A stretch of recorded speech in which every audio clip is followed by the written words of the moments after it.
जी हाँ, चलिए अब आपको सीधे लिए चलते हैं। हमारे साथ लाइव इस वक्त जुड़ रहे हैं एसपी सिंह बघेल जी। बहुत बहुत स्वागत है सर आपका एबीपी गंगा पर। जी नमस्कार, थैंक यू। जी बिल्कुल सर, मंत्री पद की शपथ हो गई और जैसा हर बार हमें देखने को मिलता है कि चौंकाने वाले नाम सामने आते हैं, तो शपथ से पहले आपको कब पता चला, कब फोन आया? जनता जानना चाहती है वो पूरा दिलचस्प एपिसोड।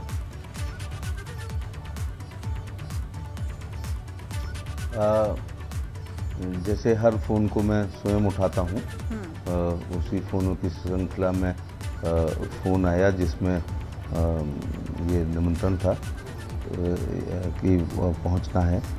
तो बस ऐसे ही सहज भाव से बैठे हुए थे, तो फोन पर ये सूचना मिली।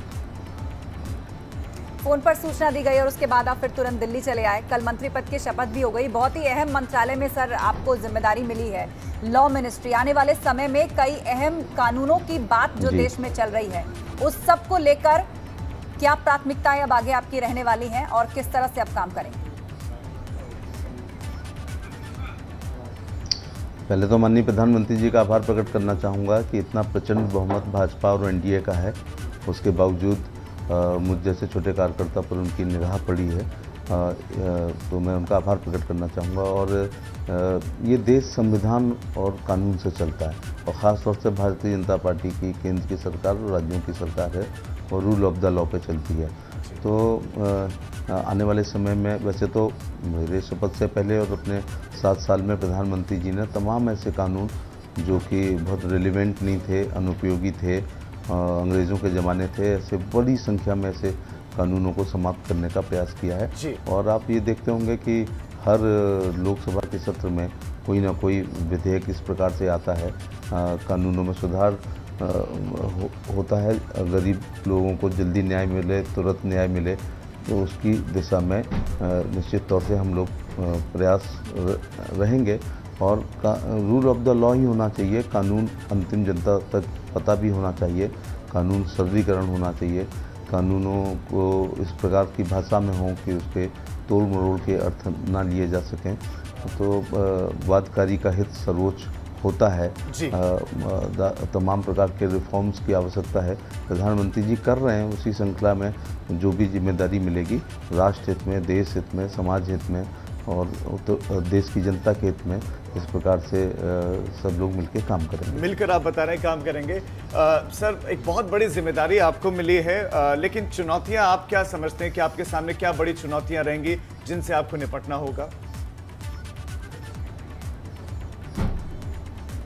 नहीं, हर छोटे काम को भी चुनौती समझ के ही करना चाहिए। जब आदमी चुनौती स्वीकार कर लेता है तो अपना सर्वस्व लगा देता है। कोई ऐसी विशेष चुनौती ऐसे दृष्टिगत नहीं हो रही है, लेकिन कोई भी काम होगा जो दिया जाएगा, जो सौंपा जाएगा, वो राष्ट्र हित में, उसको हम लोग अपनी पूरी मेहनत, ईमानदारी, कर्मठता के साथ उसको पूरा करने का प्रयास करेंगे। सर, एक और बहुत बड़ा सवाल जो हमने देखा कि हाल के वक्त में जो सोशल मीडिया पर चीज़ें चली हैं, सोशल मीडिया पर जो कुछ हुआ है, नियम कानूनों को नहीं माना गया, ट्विटर की तरफ से विशेष तौर पर हम कहें, तो ऐसे में इस पर आपकी राय क्या है, आपका इस पर सोच विचार क्या है, और इसमें किस तरह से आप आगे काम करेंगे और कैसे भारतीय कानूनों को मनवाएंगे इन कंपनीज से? हमारे संविधान निर्माताओं ने विचार और अभिव्यक्ति की स्वतंत्रता हमें दी है, लेकिन ये विचार और अभिव्यक्ति की स्वतंत्रता है, ये भी एक सीमा में होनी चाहिए। और जहाँ तक ट्विटर का मामला है, राष्ट्रहित, नेशनल इंटरेस्ट हम लोगों के लिए, देश के लिए सर्वोपरि है। तो उसके लिए कुछ कानूनों में संशोधन करना पड़े, लेकिन हमारी स्वच्छता, हमारी पारदर्शिता, हमारी नैतिकता, हमारी खास तौर से एकता और अखंडता, भाईचारा, सामाजिक ताना बाना, ये कमज़ोर नहीं होना चाहिए। तो इस प्रकार से राष्ट्रहित सर्वोपरि होना चाहिए। बिल्कुल, और ये मैसेज भारत सरकार पहले भी दे चुकी है कि जो आईटी कानून है भारत का, यदि भारत की सरजमीन पर किसी को अपना बिजनेस करना है, कारोबार बढ़ाना है, तो उसको मानना ही पड़ेगा। कई सोशल मीडिया कंपनीज ने माना भी है, और जो नहीं मान रहा है उसको मनवाने की चुनौती भी सामने है। लेकिन सर, आप यूपी से आते हैं और योगी सरकार में भी आप मंत्री रहे हैं, आगरा में भी आपका पूरा जो राजनीति से जुड़ा हुआ लंबा सफर रहा है, तो आने वाले समय में जो विधानसभा चुनाव होने जा रहे हैं उसमें कोई भूमिका आप देख रहे हैं? उसमें किस तरह का रोल आपका रहने वाला है? सभी लोगों का, जो भारत का मतदाता है, बिल्कुल अपने यहाँ, चाहे वो अरबपति हो या गांव का गरीब व्यक्ति हो, सबको बाबा साहब ने, हमारे संविधान निर्माताओं ने एक वोट देने का अधिकार है, सबको बराबर वोट देना होता है। तो हम लोगों की तो भूमिका और बढ़ जाती है, लेकिन सबकी भूमिका है, एक आम मतदाता की भी भूमिका है कि वो ऐसे दल को वोट डाले जिससे लोक कल्याणकारी सरकार है, उसको उसका लाभ भी उसको मिले। उत्तर प्रदेश के चुनाव सन्निकट हैं, इसमें कोई दो राय नहीं, लेकिन आपने कल का मंत्रिपरिषद जब आपने देखा होगा, जब ये उजागर हुई होगी सूची, तो आपको भी अच्छा लगा होगा कि ये राजनीतिक अंत्योदय देश के प्रधानमंत्री माननीय मोदी जी ने और जो हमारे नीति निर्माता हैं सब लोगों ने की है। ये राजनीतिक अंत्योदय हुआ है कि अंतिम पायदान पर खड़ी हुई कुछ जातियां हैं, कुछ व्यक्ति हैं, कुछ समाज हैं, धर्म भी हैं, उनको मंत्रिपरिषद में जगह दे करके माननीय प्रधानमंत्री जी ने एक खूबसूरत गुलदस्ता देश के सामने पेश किया है। मैंने कहा कि दुनिया के कितना ही बेहतरीन फूल हो, अगर सारे फूल एक ही रंग के होते हैं, एक किस्म के होते हैं, तो वो बेहतरीन गुलदस्ता नहीं माना जाता है। अच्छा गुलदस्ता वो होता है जिसमें हर रंग का फूल, हर किस्म का फूल, हर प्रकार की खुशबू का फूल हो। तो आप देख रहे हैं कि अनुसूचित जाति, अनुसूचित जनजाति, माइनॉरिटी और ओबीसी के लोगों को काफ़ी तरजीह दी गई है और एक बड़ा वोट बैंक भी ये है। लगभग हर सूबों में 50% से ऊपर इनकी आबादी भी है। तो ये अंत्योदय का, मैंने कई बार कहा है कि अंत्योदय का मतलब ये नहीं होता है, अंत्योदय का केवल ये नहीं है कि अंतिम व्यक्ति को हम मकान दे दें, उसको बिजली दे दें, उसकी भोजन की व्यवस्था कर दें, उसका राशन कार्ड बना दें, उसको पेंशन कर दें, उसके स्वास्थ्य की एक राजनीतिक भूख भी समाजों में पैदा हुई है और वो भी अपना प्रतिनिधित्व चाहते हैं। तो भारतीय जनता पार्टी ने, मोदी जी ने, माननीय गृह मंत्री जी ने, माननीय राष्ट्रीय अध्यक्ष जी ने, रक्षा मंत्री, सभी लोगों ने, जो हमारे नीति निर्देशक थे, संगठन महामंत्री जी ने, सभी लोगों ने एक सोशल इंजीनियरिंग भी करी है, क्योंकि लोग जाग गए हैं। मंत्रिपरिषद, बिल्कुल सर, आपने ये महत्वपूर्ण बात कही कि अपने राइट्स के लिए अब सभी लोग अवेयर हैं और इस बार के मंत्रिमंडल में उन सबको, जी जी, कपड़े वाला, लत्ते वाला, पहनावे वाला, दुख वाला, दर्द वाला भी कोई मंत्रिपरिषद में दिखाई पड़े। जी जी बिल्कुल। और आपने इस बात का जिक्र भी किया और सोशल इंजीनियरिंग को भी बताया कि उन सब जो अपने राइट्स के लिए अवेयर हुए उन सबको रिप्रेजेंटेशन दिया गया है। चुनाव भी नजदीक है और ऐसे में हर एक तबके को ये लगता है कि हमारा भी कोई प्रतिनिधित्व जो है वो केंद्र में मिले या राज्य में हमें मिले। लेकिन चूंकि बात आपने धर्म, जातियों, समाज और अलग अलग जो है कारोबार से जुड़े हुए लोगों की है, तो उसमें कहा यह भी जाता है कि जो पिछड़ी जातियां हैं, अनुसूचित जातियां हैं, जनजातियां हैं, उनके लिए तो नियम कानून है, लेकिन जो गरीब सवर्ण हैं उनके राइट्स के लिए अभी तक कोई मुखर होकर नहीं कह पाया है या कानूनन अमली जामा नहीं पहनाया गया है। तो उनको लेकर भी कोई प्राथमिकता रहेगी क्या आने वाले समय में? क्योंकि कुछ चुनावों में सवर्णों ने भी आवाज उठाई है, उन्होंने भी अपनी नाराजगी जताई है सरकारों से। जी बिल्कुल बिल्कुल।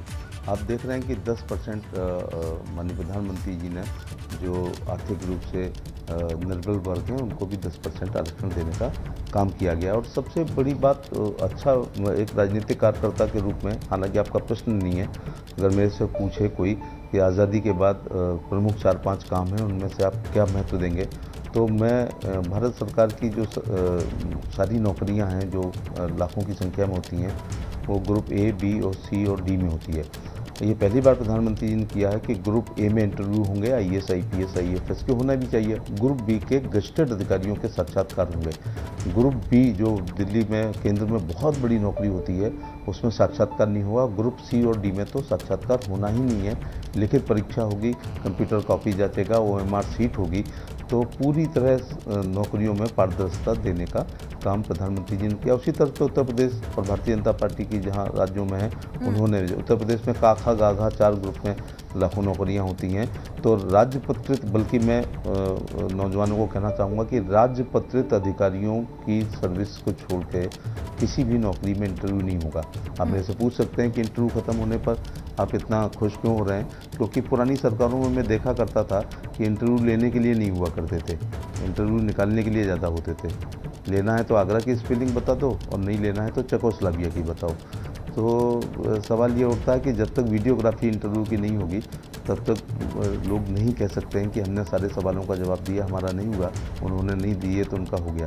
तो सभी लोगों के लिए, शिक्षित बेरोजगारों के लिए, नौकरी के लिए बिल्कुल पूरी तरह पारदर्शिता हो गई है। बिल्कुल, तो आपने यहाँ पर आश्वस्त किया है कि पूरी पारदर्शिता हो गई है और भविष्य में भी इससे संबंधित कदम उठाए जाएंगे। लेकिन सर, चूंकि आप यूपी से आते हैं और हम सभी जातियों, धर्मों और समानता की बात कर रहे हैं, तो उत्तर प्रदेश के अंदर जो धर्मांतरण कानून बना है उसको लेकर कई तरह की डिबेट्स हुई हैं और आम भाषा में जिसे लोग लव जिहाद के खिलाफ भी कानून कह रहे हैं। तो आप चूंकि आप केंद्र में भी न्याय विभाग को देखेंगे, उसमें आप काम करेंगे, तो क्या कुछ ऐसा ही सजेशन आप आगे देंगे कि देश स्तर पर भी कुछ ऐसा होना चाहिए? मंत्रिपरिषद, खासतौर से कैबिनेट में सम विषयों पर पुराने प्रधानमंत्रियों के समय कैबिनेट 10-15 मिनट की होती थी।